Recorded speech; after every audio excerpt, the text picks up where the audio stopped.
हाँ सर, हमारे पास जो फंक्शन दिया हुआ है ना, बेसिकली वो दिया हुआ है sine inverse of the 2x into under root of the 1 minus x square. ठीक है सर। तो इसमें हम लोगों ने मान लिया है साइन इनवर्स एक्स मतलब sine inverse x is equal to theta मान लिया है। ठीक है सर। तो हमारे पास आ गया है x is equal to sine theta. तो थीटा बिलोंग्स टू है आपके पास -π/2 टू π/2। तो 2 थीटा बिलोंग्स टू हो जाएगा आपके पास -π टू पाई।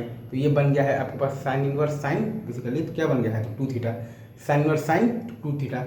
तो इसका वैल्यू आपके पास क्या आएगा, तो 2 थीटा आएगा, मतलब कि 2 टाइम्स साइन इनवर्स एक्स आएगा। कब, जब 2 थीटा आपका -π/2 टू π/2 के बीच में है, मतलब कि थीटा आपका -π/4 टू π/4 के बीच में है, मतलब कि x equal to sine theta आपका -1/√2 टू 1/√2 के बीच में। ठीक है। और साइन इनवर्स साइन 2 थीटा का वैल्यू आपका बेसिकली π-2 थीटा भी आएगा, मतलब कि π-2 टाइम्स साइन इनवर्स एक्स भी आएगा। कब, जब 2 थीटा जब ये 2 थीटा का वैल्यू आपका π/2 टू पाई के बीच में है, मतलब कि थीटा का वैल्यू आपका π/4 से लेके π/2 के बीच में है, मतलब कि x equal to sine theta का वैल्यू आपका 1/√2 से 1 के बीच में है।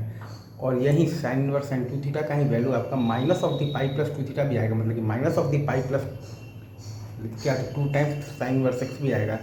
जब आपके पास जो 2 थीटा का वैल्यू है वो आपका -π से -π/2 के बीच में है, मतलब कि आपका जो थीटा का वैल्यू है वो आपका -π/2 से -π/4 के बीच में, मतलब कि आपका जो x equal to sine theta का वैल्यू है वो आपका -1 से -1/√2 के बीच में। तो फाइनल आंसर ये है कि इसका सॉल्यूशन आएगा आपके पास तो 2 times two sine inverse x, जब आपका x -1/√2 से 1/√2 के बीच में है। इसका आंसर आएगा आपके पास π-2 टाइम्स साइन इनवर्स एक्स, जब आपका x 1/√2 से 1 के बीच में है। और इसका आंसर आएगा आपके पास minus of the pi plus 2 times basically क्या था साइन इनवर्स एक्स, जब आपका x -1 से -1/√2 के बीच में है। ठीक है सर।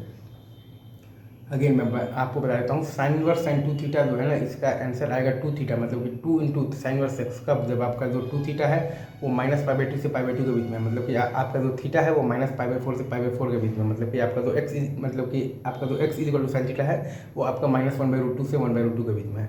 यही आपका साइन इनवर्स साइन 2 थीटा का वैल्यू π-2 थीटा आएगा, मतलब कि π-2 टाइम्स साइन इनवर्स एक्स आएगा। कब, जब आपका 2 थीटा जब आपका 2 थीटा π/2 से पाई के बीच में है, मतलब कि आपका थीटा जो है वो आपका π/4 से π/2 के बीच में है, मतलब कि आपका x equal to sine theta जो है बेसिकली तो वो आपका 1/√2 से 1 के बीच में है। ठीक है सर। और यही आपका जो साइन इनवर्स साइन 2 थीटा का value minus of the pi plus 2 theta भी आएगा, मतलब कि minus of the pi plus 2 times sign inverse x भी आएगा। कब, जब आपका जो 2 थीटा है वो आपका -π से -π/2 के बीच में है, मतलब कि आपका जो थीटा है वो -π/2 से -π/4 के बीच में है, मतलब कि आपका जो x equal to sine theta है वो आपका -1 से -1/√2 के बीच में है। ठीक है सर। तो फाइनल सॉल्यूशन ये है कि आपके पास आएगा तो 2 साइन इनवर्स एक्स, जब x आपका -1/√2 से 1/√2 के बीच में है, और π-2 टाइम्स साइन इनवर्स एक्स, जब x आपका 1/√2 से 1 के बीच में है, और minus of the pi plus 2 times sign inverse x, जब x आपका -1 से -1/√2 के बीच में। That's it.